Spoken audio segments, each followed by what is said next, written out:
এক সাহাবী এসে বললেন, ইয়া রাসূলুল্লাহ আল্লিমনি আমালান ইযা আমিলতুহু ইউদখিলুনিল জান্নাহ।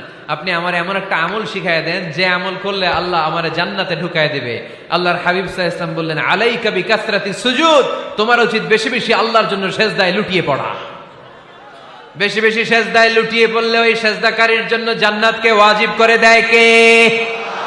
কিয়ামতের ময়দানে আল্লাহ বলবেন, ও আমার বান্দারা, আমারে সিজদা দিয়ে দেখা। কারা কারা দুনিয়াতে সেজদা দিয়েছিলি, আজকে এই কিয়ামতের ময়দানে আমারে সেজদা দিয়ে দেখা।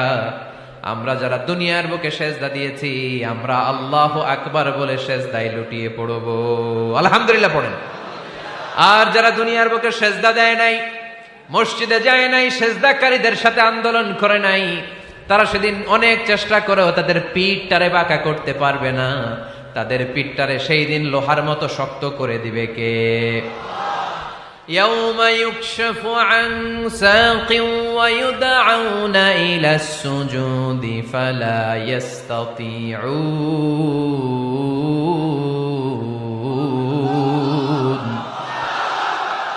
সেদিন আল্লাহ তাআলা উনার পায়ের গোছা উন্মুক্ত করবেন, পায়ের গোছা দেখাবেন আর বলবেন, সেজদা দাও, সেজদা দাও।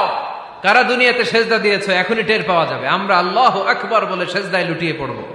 কিন্তু যারা দুনিয়ায় সেজদা দেয় নাই, এরা অনেক চেষ্টা করো, পিঠটারে বাঁকাই করতে পারবে না, সেজদা তো দূরের কথা। এদের